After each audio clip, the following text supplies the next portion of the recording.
Breaking news out of downtown Atlanta. That's where police say a gunfight over.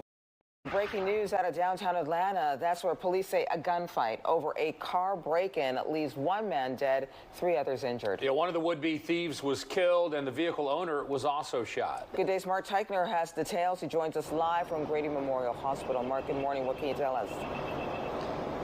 Well, at this point, we've got 3 folks here at Grady. You've got the vehicle owner, and you've got 2 of the suspected folks taking part in that car break-in. All of them at last check listed in stable condition.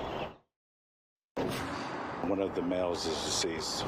All other parties are at Grady Hospital. 4 men are shot, one fatally, during an attempted car break-in on downtown Atlanta's Auburn Avenue.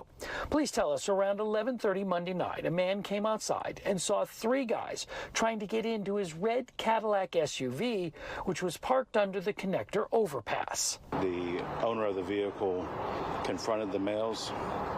An exchange of gunfire happened. Police say the owner and the men trying to break into his vehicle all got shot.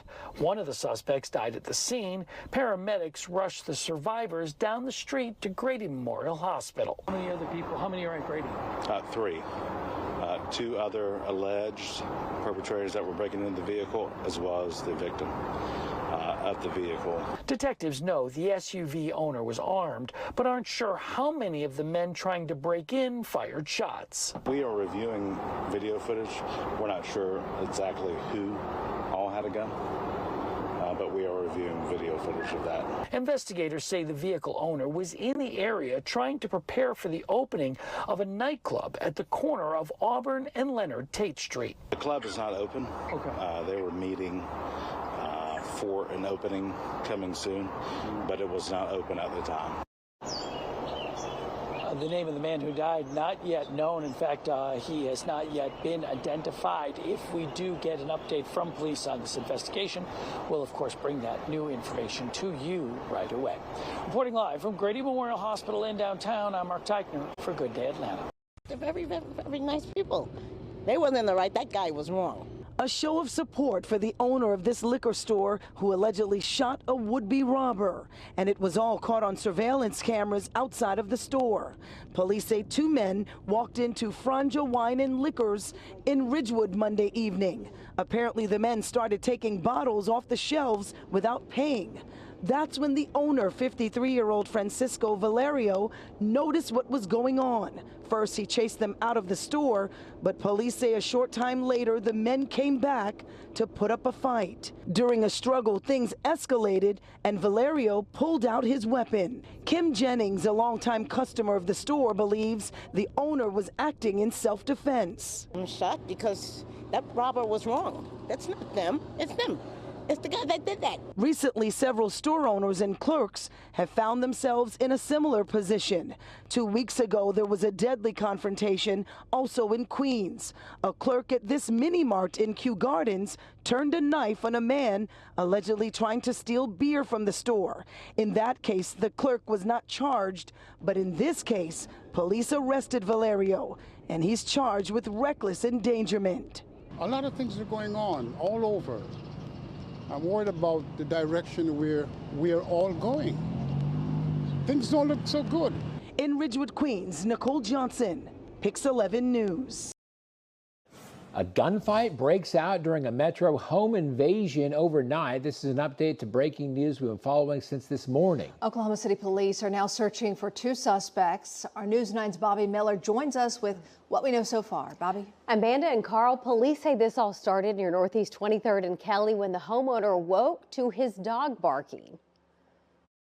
The man got up, checked the house, found 2 people, a male and a female, who had made their way into his home, broke into the home. Can you imagine? The homeowner confronted these suspects. During that confrontation, police say one of the suspects and the homeowner began shooting at each other. It's unclear who fired first. It does not appear that anyone was hit by gunfire. The 2 suspects fled the scene. The homeowner gave officers a brief description, but police are still searching for more information to identify the suspects. If you know anything, call Crime Stoppers. Amanda? Bobby, thank you. Of course, this is easier said than done. Experts say the best thing you can do during a home invasion is to keep calm and actually stay where you are and then call 911. First on Fox tonight, this is the man who a woman says broke into her home and refused to leave. Meanwhile, deputies were outside telling him to come out. But instead of leaving that house, the suspect went into the room where that homeowner was armed with a gun. Let's get out to Fox 35's Manny Martinez. He's live in Kissimmee tonight. So Manny, you spoke with neighbors out there.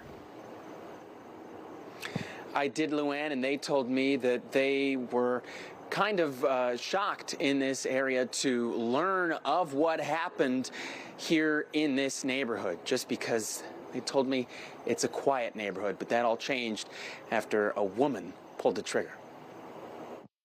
So far versus David Martinez Estrada. The 30-year-old wasn't in court Tuesday. Instead, he was in the hospital with a gunshot wound. The Osceola Sheriff's Office says David Martinez Estrada got it when he forced his way into a bedroom of a home in Buenaventura Lakes. A woman shot the alleged intruder to defend herself and her family. Deputies say they heard the shots after ordering Martinez Estrada to leave the home, but they say he pressed inward. Only after he was shot did he finally leave. Deputies gave Martinez Estrada first aid before he was taken to the hospital. The sheriff's office says Monday's intrusion is an isolated incident. If I got to pick you over me any day, I mean, 9 times out of 10, the answer is clear, set in stone. You got to go before me or my family.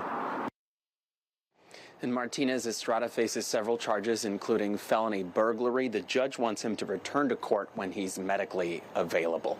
Live in Osceola County tonight, Manny Martinez, Fox 35 News.